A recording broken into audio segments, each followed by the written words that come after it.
Assalamualaikum warahmatullahi wabarakatuh. Kami dari kelompok H mau mempresentasikan perusahaan kami. Sebelum itu perkenalkan, saya Stefania Desya dengan NRP 16 2024 016. Saya Syifa Nindya dengan NRP 16 2024 020. Saya Juwita dengan NRP 16 2024 026. Saya Keisha dengan NRP 16 2024 029.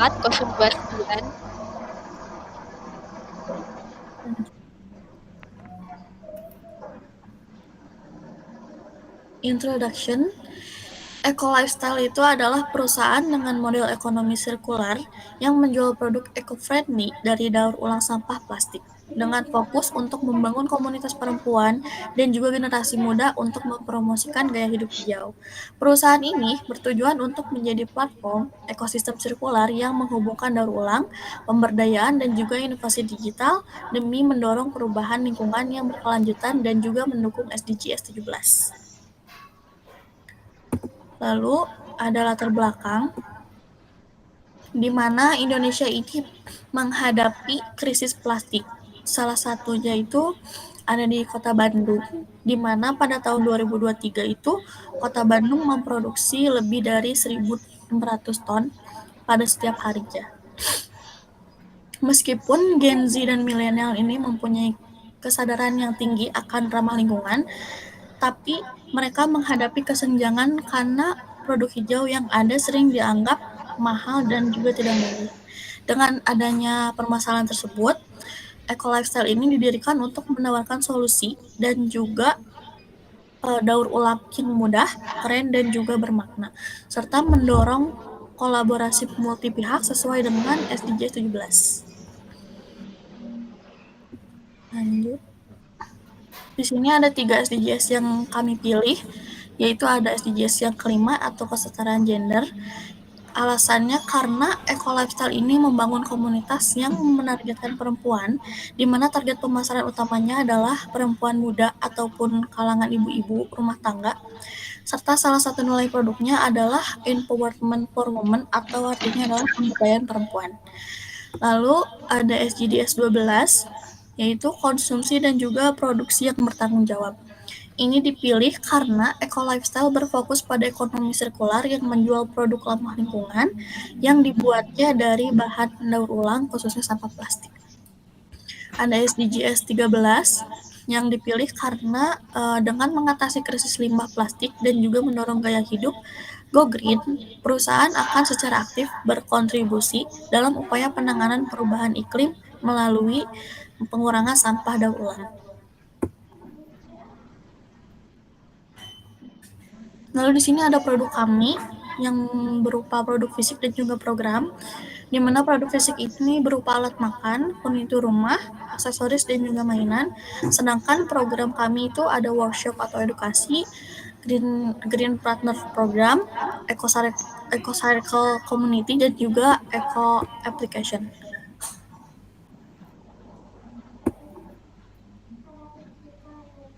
Di sini ada fokus produk kami yang pertama adalah produk daur ulang, di mana produk utama yang dijual itu adalah barang-barang yang dibuat dari hasil daur ulang, ya khususnya sampah plastik.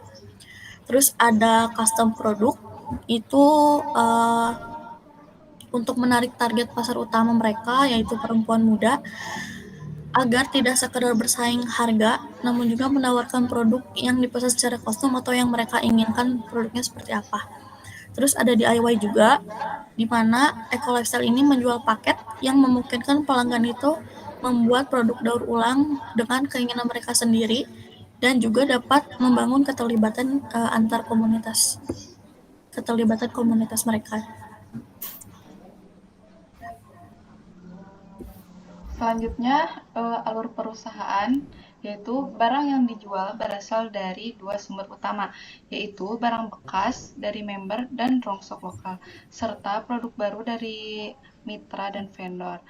Barang bekas yang dikumpulkan dapat diserahkan atau dijemput langsung oleh tim perusahaan dari rumah member dengan persyaratan bayar. Barang yang sudah terkumpul di perusahaan akan diolah kembali oleh tim produksi menjadi produk baru yang bernilai jual. Produk dijual melalui platform online serta di toko fisik yang juga berfungsi sebagai pusat edukasi dan kegiatan komunitas.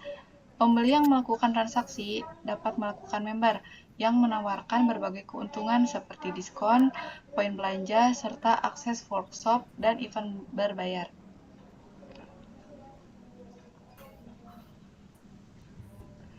Alur komunitas, yaitu komunitas menjadi bagian inti dari ekosistem perusahaan, terbentuk dari para member yang aktif menjual barang atau membeli produk daur ulang. Anggota komunitas berinteraksi dengan tim perusahaan dan sesama member untuk berbagi informasi, edukasi, serta praktik pengelolaan sampah yang ramah lingkungan.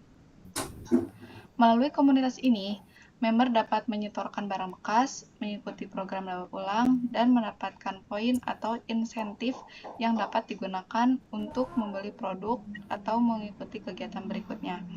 Sebagai tujuan promosi untuk menjaga dan memperkuat siklus ekonomi perusahaan, perusahaan akan rutin mengadakan workshop, event lingkungan, dan bazar produk hijau yang dimana akan memperkuat hubungan antar anggota serta mendorong kolaborasi kreatif juga menarik banyak pembeli baru.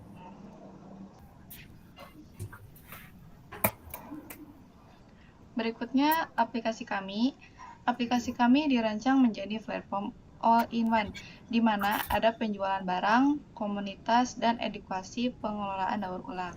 Aplikasi memiliki dashboard komunitas yang memungkinkan para anggota dapat berinteraksi, berbagi tips daur ulang, dan mengikuti kegiatan atau workshop yang diselenggarakan perusahaan. Aplikasi juga memiliki ruang untuk jual beli barang yang bersifat eco-green atau ramah lingkungan. Terdapat juga fitur penyetoran barang bekas, di mana member bisa mengajukan penjemputan barang atau melaporkan lokasi setoran terdekat. Integrasi sistem inventory memastikan stok produk di toko fisik dan platform online akan selalu sinkron. Sementara sistem notifikasi dan kalender event memudahkan member mengikuti kegiatan serta penawaran khusus atau program kolaborasi.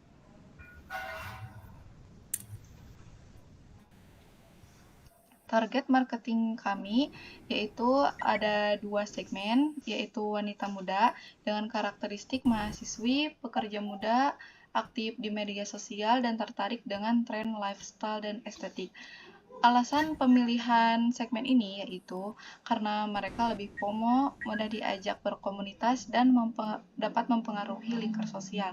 Kedua, ada segmen ibu rumah tangga dengan karakteristik peduli keluarga dan lingkungan, kemudian terbuka dengan produk hemat dan sehat. Alasan pemilihannya karena pasarnya lebih besar, kemudian mudah ditargetkan lewat edukasi dan komunitas. Untuk value produknya, kita ada affordable sustainability. Kenapa? Karena produk kita ini harganya ramah di kantong. Kemudian untuk connection, pembeli di anggota EcoCycle dapat akses workshop, event, dan diskon. Kemudian ada empowerment for women yang sebelumnya sudah disebutkan bahwa kita ini memberdayakan perempuan dengan edukasi, kolaborasi, dan gaya hidup hijau.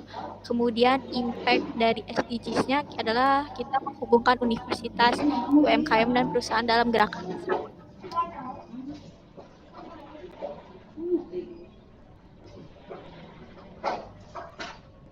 Kemudian di SWOT analysis, di sini kita ada strength, weakness, opportunity, dan threat. Masing-masing memiliki 4. Pertama untuk strength, kita ada model hybrid online offline, kemudian fokus pada daur ulang dan keberlanjutan, kemudian sistem member dan komunitas, lalu rantai pasok yang fleksibel. Untuk di weaknesses, biaya modal kita tinggi, ketergantungan pada komunitas, proses pengolahan membutuhkan waktu, kemudian kesadaran konsumen masih terbatas. Untuk opportunity, kita memiliki peluang yang bagus, yaitu tren keberlanjutan, program kolaborasi, peluang ekspansi digital, dan program sponsorship. Untuk threat atau ancamannya, kita memiliki pesaing e-commerce dan retail konvensional, kemudian perubahan harga bahan bekas, kemudian perubahan regulasi lingkungan dan keamanan serta kualitas produk. Di sini ada tools analisis, strategi yang kita gunakan untuk mengatasi setiap kekurangan atau ancaman. Pertama ada strength pertama dengan opportunity ketiga untuk menggunakan konten video dan live shopping yang menampilkan pengalaman langsung di toko. Untuk strength kedua dengan opportunity satu, kita tidak hanya menjual produk tapi juga nilai estetika dan cerita serta keunikan. Kemudian strength dan opportunity kedua menawarkan brand lain untuk berkolaborasi dalam event, bekerjasama dengan sekolah, universitas untuk menyelenggarakan program edukasi, merekrut top member yang paling aktif untuk menjadi brand ambassador. Kemudian di strength keempat dan opportunity keempat, menggunakan fleksibilitas pasokan untuk menawarkan layanan daur ulang limbah yang dihasilkan oleh perusahaan sponsor. Kemudian di weaknesses pertama dengan opportunity pertama, kita punya strategi dengan tren yang berkelanjutan ini, kita bisa membuat biaya modal tertutup. Kemudian weaknessesnya serta opportunity 2 dan opportunity keempat, kita bisa menjalin kolaborasi dan sponsorship sebagai tambahan dan pengurangan biaya. Kemudian weaknesses kedua dengan opportunity kedua mengubah ketergantungan menjadi jaringan pasokan yang stabil.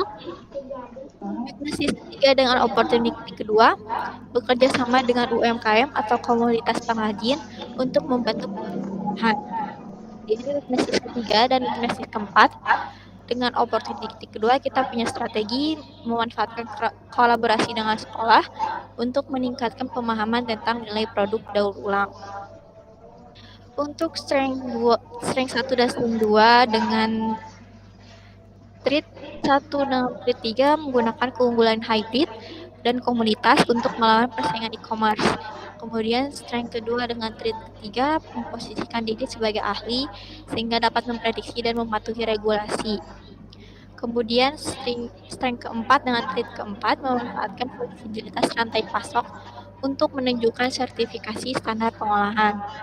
Kemudian strength keempat dengan treat kedua menstabilkan biaya dengan fleksibilitas pasokan. Untuk weaknesses kedua dengan weaknesses keempat, kemudian treat pertama, kita melakukan strategi kampanye melalui media sosial, marketplace, dan juga melalui influencer. Kemudian untuk weaknesses, kita weaknesses 1, weaknesses 2, dan treat kedua mengurangi ketergantungan pasokan pada satu sumber.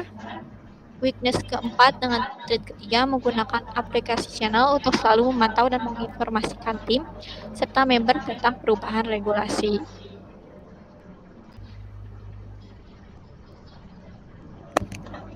Selanjutnya ada Porter's 5 Force Model.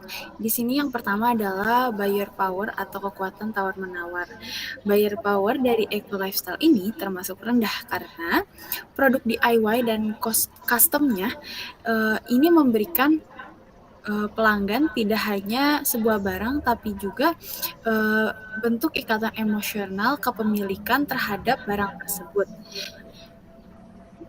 yang tidak diberikan oleh banyak produk pesaing. Selanjutnya adalah supplier support atau ketergantungan terhadap supplier. Di sini terbilang rendah atau kecil karena bahan baku yang kami gunakan atau Eco Lifestyle gunakan tidak hanya didapat dari supplier, tapi juga dapat didapatkan dari kontribusi member komunitas. Selanjutnya adalah ancaman dari produk pengganti atau threat of substitute product. Ini termasuk tinggi. Kenapa? Karena banyak produk dengan fungsi yang sama dengan harga yang jauh lebih murah, namun tidak dapat dibilang sebagai produk yang ramah lingkungan. Tapi meskipun begitu, ini tetap menjadi ancaman karena memiliki fungsi yang sama dan juga harga yang jauh lebih rendah. Selanjutnya ada ancaman dari pendatang baru atau threat of new entrant. Ini termasuk rendah. Kenapa? Karena untuk membuka sebuah perusahaan seperti Eco Lifestyle yang merupakan perusahaan ramah lingkungan membutuhkan modal atau budget yang sangat besar di awal. Selain itu juga karena biarpun ada new new arrival atau new entrance atau pendatang baru, ini tidak akan begitu berpengaruh untuk eco lifestyle karena eco lifestyle sudah memiliki komunitas. Selanjutnya ada yang rival among existing competitor atau ancaman secara langsung. Persaingan secara langsung ini relatif rendah karena eco lifestyle tidak hanya menjual produk daur ulang, tetapi juga menjual lifestyle, edukasi, dan juga komunitas. Banyak pesaing yang hanya menjual produk daur ulang tanpa ekosistem komunitas atau aplikasi. Ini yang membuat eco lifestyle jauh lebih unggul dibandingkan kompetitor-kompetitor lainnya. Selanjutnya, di sini ada Porter's Three Generic Strategies. Di sini kami menempatkan eco lifestyle sebagai cost leadership yang memiliki harga yang mana merupakan perusahaan produk daur ulang dengan harga yang terjangkau karena bahan baku yang didapatkan dari member dan juga supplier yang merupakan rongsok lokal. Selanjutnya juga efisiensi produk karena di sini produknya juga tidak hanya produk biasa saja tapi ada DIY kit dan juga hybrid store dari vendor yang lain. Selanjutnya juga ada differentiation, yakni dengan adanya produk custom dan DIY. Selanjutnya juga kami menggunakan komunitas sebagai strategi kami untuk berjualan. Marketing selanjutnya ada juga fokus, di mana fokus kami ini sangat jelas, yakni tertuju pada Gen Z dan juga perempuan muda yang mencintai lingkungan dan juga ingin berkontribusi terhadap lingkungan. Selanjutnya, di sini ada Porter's Strategy. Pertama, ini ada primary activity atau aktivitas utama, yakni adalah inbound logistik, di mana kami mendapatkan bahan baku dari komunitas dan juga supplier atau pengepul rongsok lokal. Yang selanjutnya akan kami pilah dan juga kami simpan. Selanjutnya ada operation. Di sini adalah proses yang kita lakukan terhadap bahan baku. Yang pertama, kita akan melakukan pembersihan atau daur ulang. Selanjutnya, yang mana di bahan-bahan baku ini kita akan daur ulang menjadi barang fisik dan juga barang custom.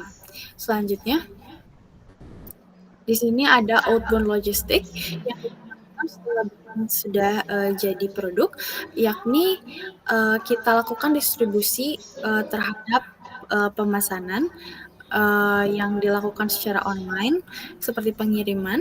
Selanjutnya akan kita distribusikan juga kepada toko offline yang juga menjadi komunitas center. Selanjutnya juga untuk stok gudang. Lalu selanjutnya ada marketing and sales, di mana penjualan kami itu lewat online dan juga fisik secara langsung, kemudian lewat workshop ataupun event yang dapat meningkatkan promosi produk dan juga kolaborasi dengan brand lain untuk khususnya komunitas yang bekerja sama dengan sekolah ataupun universitas.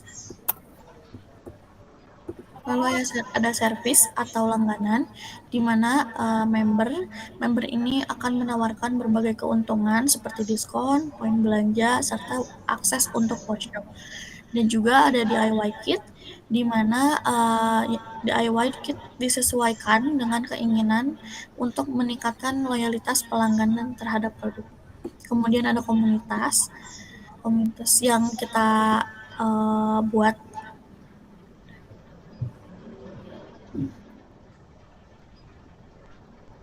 Selanjutnya, support activity atau aktivitas pendukung dari aktivitas utama. Yang pertama ada infrastruktur perusahaan. Yang pertama ada manajer, yaitu orang yang menentukan visi green lifestyle dan strategi kolaborasi.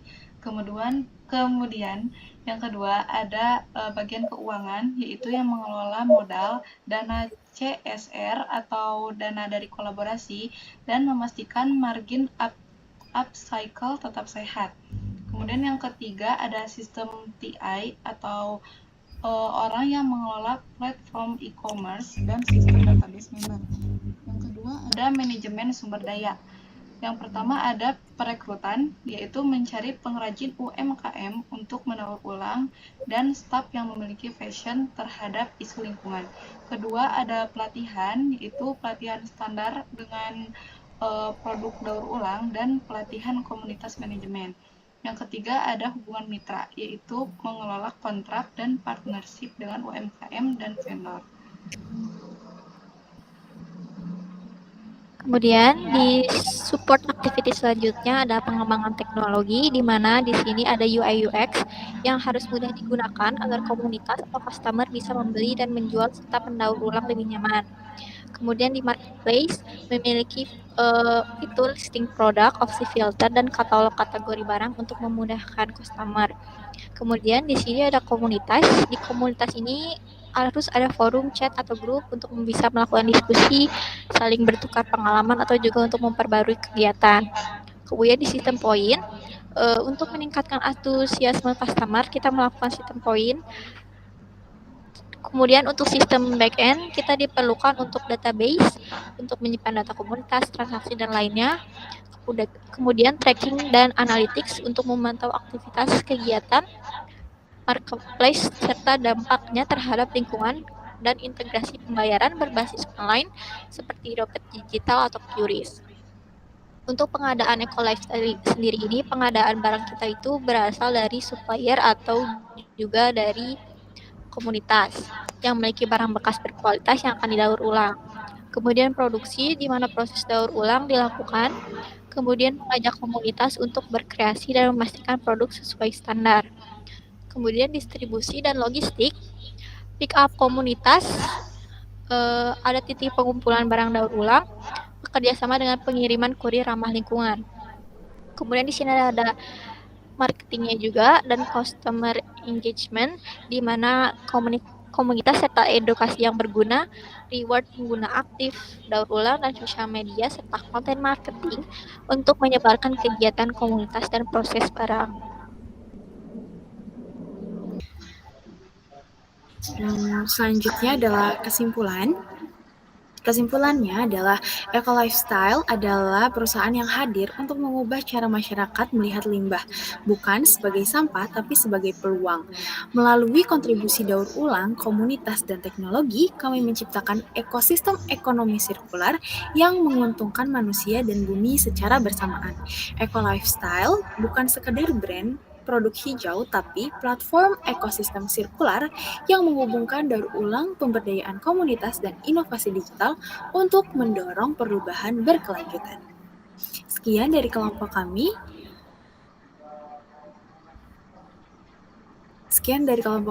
Kami ucapkan terima kasih. Wassalamualaikum warahmatullahi wabarakatuh.